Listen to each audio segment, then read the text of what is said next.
right, discussing late adulthood, one topic we do need to address is frailty, becoming frail. Some late adults will reach a status where they can be considered frail. They are physically infirm, very ill, or cognitively disabled. Most older adults are not frail, but some are. They need extra care, they need extra support and assistance, so we have to talk about being frail. And so we have this term, the frail elderly. And so anybody over age 65 with those additional problems, are considered frail. Most people who are in the frail category, most of them are over age 85. The older you are, the higher your risk of becoming frail. And so it's just one of those things, the longer you live. Eventually, about 1/3 of older adults will become frail before they die. Sort of the good news is most people who achieve frailty status, most of them are there for a short period of time, often before they pass away. All right, so some things to consider when we talk about frailty. One thing that we'll consider in terms of like need for support and assistance are whether someone can perform activities of daily living, or ADLs. If you ever work in a hospital, you'll probably learn that term. I know when I worked in hospitals, they'd be like, did the patient do their ADLs today? When I first started, I'm like, what the heck is an ADL? They're like, oh, they're activities of daily living. Did they brush their teeth and dress themselves? I'm like, oh, okay, all right, gotcha. All right, so ADLs, activities of daily living. These are actions that are important to independent living. And typically you have 5 tasks of self-care: eating, bathing, toileting, dressing, and transferring from a bed to a chair. If someone has a problem with any one of the ADLs, if they cannot perform their ADLs, that shows that they need additional care. They need additional care, additional support. And you have certain aids that are available to make some of these ADLs possible for individuals. Any inability to perform any of these tasks is a sign of frailty. Now, we also have an additional classification for ADLs. We have these instrumental activities of daily living. Instrumental activities of daily living, or the IADLs, these require some cognitive capacity.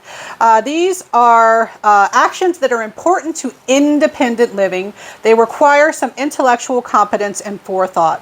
So this includes things like being able to make your own doctor's appointments and keep track of your doctor's appointments, keeping track of your medication, keeping track of whether you've eaten and when you need to eat next, making sure you can plan ahead to know if you have enough food for the next day or to prepare your meal for later in the day. And so the ability to perform these tasks may be even more critical to self-sufficiency than your regular ADLs. All right, now what if someone is frail? What if someone needs that extra care and assistance? Caregiving is especially difficult when the person has failing IADLs. It can often be difficult to figure out what accommodations are needed, what assistance is needed. You often don't realize there's a problem until some big disaster happens, like you realize they haven't taken their meds in 3 days. My family member with vascular dementia, they skipped. We didn't know that there was an issue. The big thing that we found out is we were like moving their pill sorter, and we realized that they hadn't taken their cholesterol medication in like the last 3 or 4 days. And we asked him about it, and he's like, what are you talking about? And we're like, oh, do you not remember? This medication is important, and we got to make sure you don't have another heart attack. What's going on here? So sometimes you realize there's a problem because you catch wait, when's the last time you went to your doctor? Have you not been managing your medical visits? That's dangerous. We can't have that happening. And you typically need a designated caregiver. Who's going to do that? It depends. Who's available? Is it, a big issue? Some people do not live in the same area as their family members. Some family members are not able or willing to help out in this way. You can hire caregivers, but that is expensive and it adds up over time. And so, there can be the difficulty of figuring out, well, who's going to be the caregiver? Who's going to be the extra support for this person?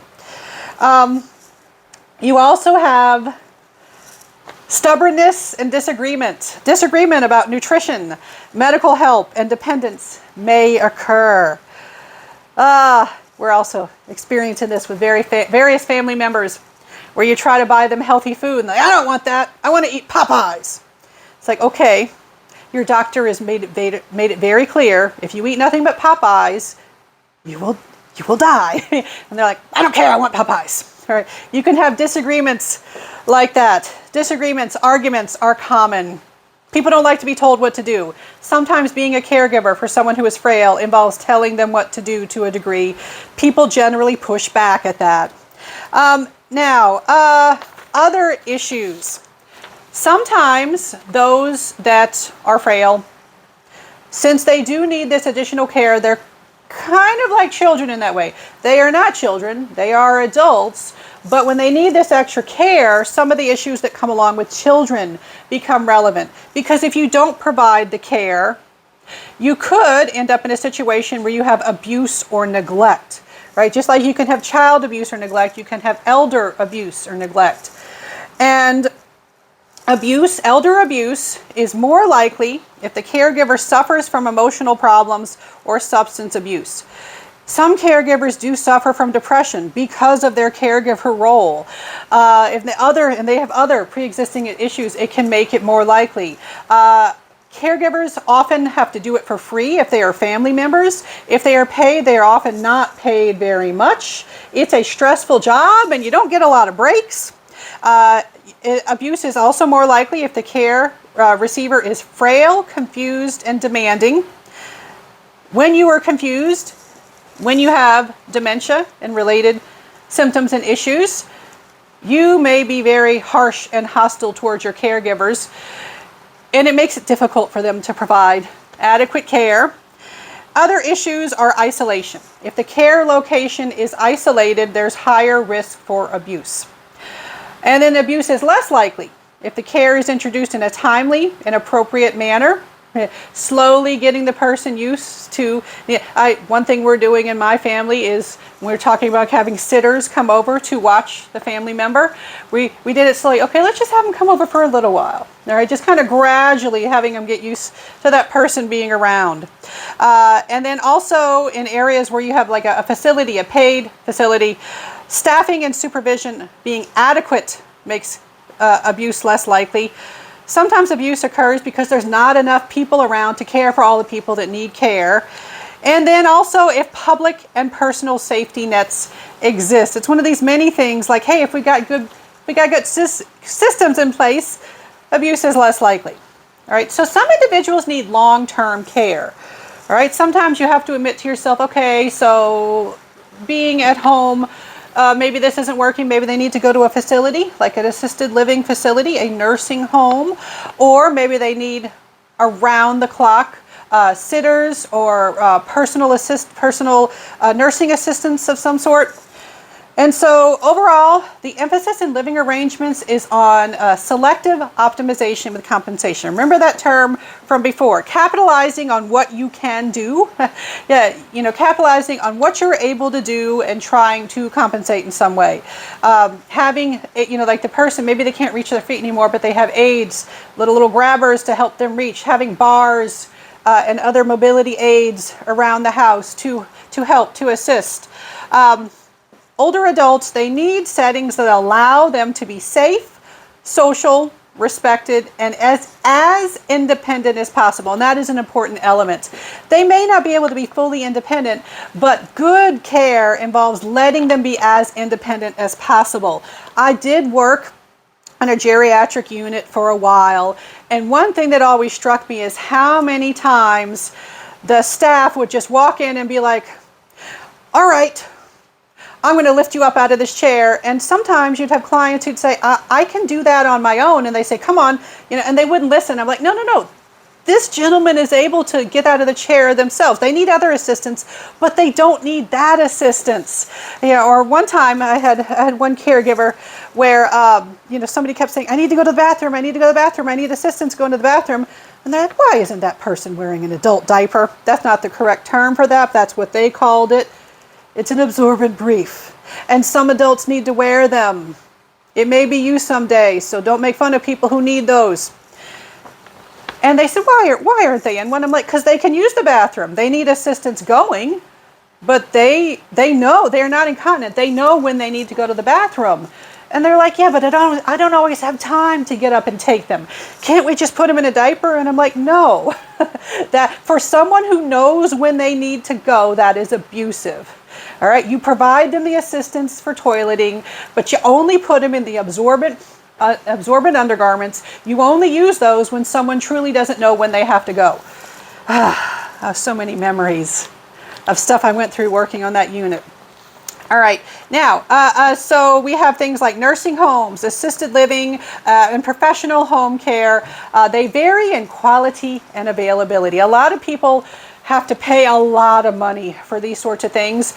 And some people even take out insurance in case they ever need long-term care. They will take out insurance to try to help their families pay for it.